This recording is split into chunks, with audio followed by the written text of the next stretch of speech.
नमस्कार दोस्तों, मैं न्यूट्रिशनिस्ट हरिंदर सिंह वालिया अमन हेल्थ गाइड यूट्यूब चैनल पर आप सबका स्वागत करता हूं। दोस्तों, आज हम बात करने वाले हैं आत्महत्या के बारे में। सिर्फ आत्महत्या ही नहीं, आत्महत्या डिप्रेशन की वजह से, अवसाद की वजह से। यानी अगर विश्व यानी अगर WHO के बात माने तो आत्महत्या के कारण दुनिया भर में 7 से लेके 8 लाख लोग आत्महत्या करते हैं हर साल। इनमें से 60%, 50 से 60% जो लोग हैं वो डिप्रेशन के चलते आत्महत्या करते हैं। अगर NCRB के आंकड़ों पर नज़र डालें तो ये भी बहुत चौंकाने वाले हैं। भारत में 2022 में एक 1.71 लाख लोगों ने आत्महत्या की, जो 2021 की तुलना में 4.2% की वृद्धि और 2018 की तुलना में 27% की उछाल है। 2022 में प्रति 1 लाख आबादी पर आत्महत्या की दर बढ़कर 12.4 हो गई। दोस्तों, अध्ययनों से पता चलता है कि आत्महत्या से मरने वाले लगभग 50 से 90% व्यक्ति जो है वो अवसाद यानी कि डिप्रेशन, चिंता जैसे मानसिक बीमारियों से पीड़ित होते हैं। आत्महत्या की रोकथाम के लिए जागरूकता फैलाने के लिए हर साल 10 सितंबर को विश्व आत्महत्या रोकथाम दिवस मनाया जाता है। यह दिन इस बात की याद दिलाता है कि आत्महत्या की रोकथाम करना स्वास्थ्य के लिए कितना ज़रूरी है और आत्महत्या से होने वाली मृत्यु दर को कम करने के लिए तत्काल कार्रवाई करने की भी बहुत ज़रूरत है। दोस्तों, अब हम ये समझेंगे, डिप्रेशन के बारे में थोड़ा सा हम जानकारी हासिल करेंगे। फ्रेंड्स, डिप्रेशन के लिए आज की लाइफस्टाइल, आज का बिज़ी शेड्यूल और सोशल मीडिया, ये काफ़ी जिम्मेवार है। इसके चलते ज़्यादातर लोग मेंटल हेल्थ की समस्याओं से परेशान हैं।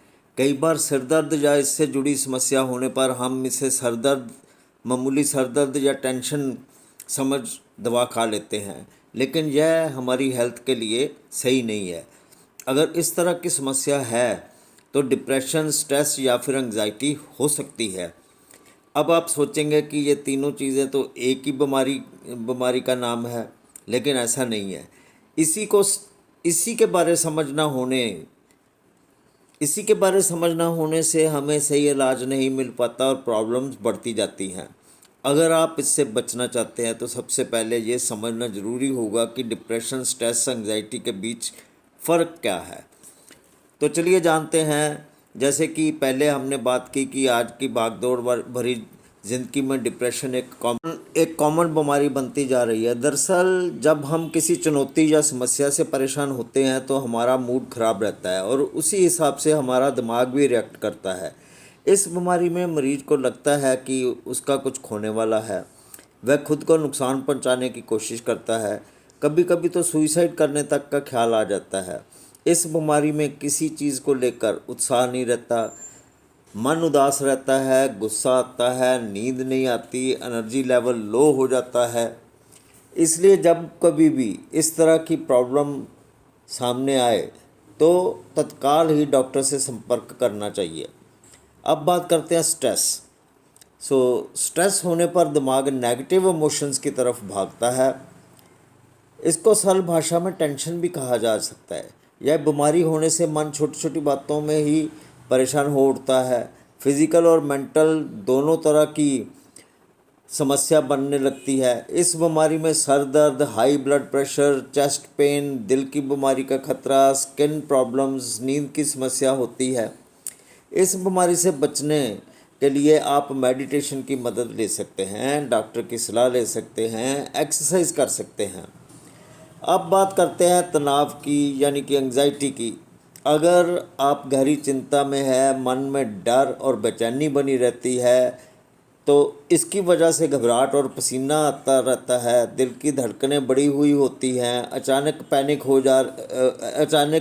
हो जा रहे होते हैं, तो इसका मतलब आप एंजाइटी की चपेट में है। ये तनाव की वजह से होता है। स्ट्रेस और एंजाइटी करीब करीब एक तरह ही होती है। कहा जाता है कि हर दिन के काम के दबाव का जो रिएक्शन होता है उसे स्ट्रेस कहते हैं, जबकि एंजाइटी स्ट्रेस का रिएक्शन होता है। यानी स्ट्रेस होने पर आपकी बॉडी जो नेचुरल रिस्पॉन्स करती है उसे ही एंजाइटी कहते हैं। समय रहते अगर इस बीमारी का इलाज ना किया जाए तो पेशेंट के बिहेवियर पर इसका काफ़ी असर पड़ता है। इसलिए इस तरह के लक्षण को समझ आने पर तुरंत डॉक्टर की सलाह लेना बहुत ज़रूरी है।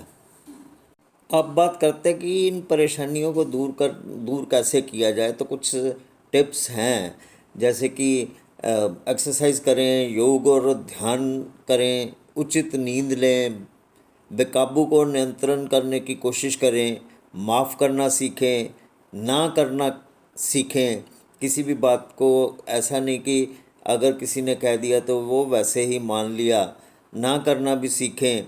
घर में ज़्यादा से ज़्यादा अपने आप को बिज़ी रखें और हंसने की कोशिश करें। अपने घर के फैमिली मेंबर से बात करें। अपनी अपनी जो चीज़ें हैं, अपने मन की बातें जो है वो किसी से भी साझा करें। अपने मन में दबा के ना रखें, उसको बाहर निकाल दें। तो ये कुछ ऐसी चीज़ें हैं जिसके चलते और जिसको अपनाने से आप एंग्जाइटी, स्ट्रेस और डिप्रेशन से आप परे हो सकते हैं और स्वस्थ जीवन व्यतीत कर सकते हैं। क्योंकि दोस्तों ये जो स्ट्रेस, डिप्रेशन या एंग्जाइटी है ना, ये आपके गृहस्थ जीवन यानी मैरिड लाइफ के ऊपर भी बहुत प्रभाव डालती है। एक इंसान जिसको ये इनमें से कोई भी बीमारी है वो पूरे परिवार के ऊपर उसका असर होता है, पूरा परिवार उससे परेशान होता है। दोस्तों एक बात कहना ज़रूरी समझता हूँ कि ये जो डिप्रेशन होती है ना, ये भी मूल रूप से दो तरह की होती है। एक तो कुछ टाइम के लिए, जैसे कि कोई प्रॉब्लम हो गई, कोई एक्सीडेंट हो गया या कुछ किसी की कुछ एग्ज़ाम के चलते कुछ प्रॉब्लम हो गई, या फिर बिज़नेस में या काम में कोई प्रॉब्लम हो गई, उसको लेके जो है बंदा जो वो डिप्रेशन में आ जाता है। लेकिन ये डिप्रेशन जो है ये परमानेंट नहीं होती है, ये बहुत जल्दी ख़त्म हो जाती है। लेकिन कोई डिप्रेशन ऐसी होती है जो कि बहुत देर तक चलती है और उसको सिर्फ डॉक्टर या काउंसलिंग के ज़रिए या कुछ मेडिसिन्स के ज़रिए ठीक किया जा सकता है। तो दोस्तों आज के लिए बस इतना ही। जल्दी किसी नए वीडियो के साथ आपके रूबरू होऊंगा, तब तक मुझे दे इजाज़त।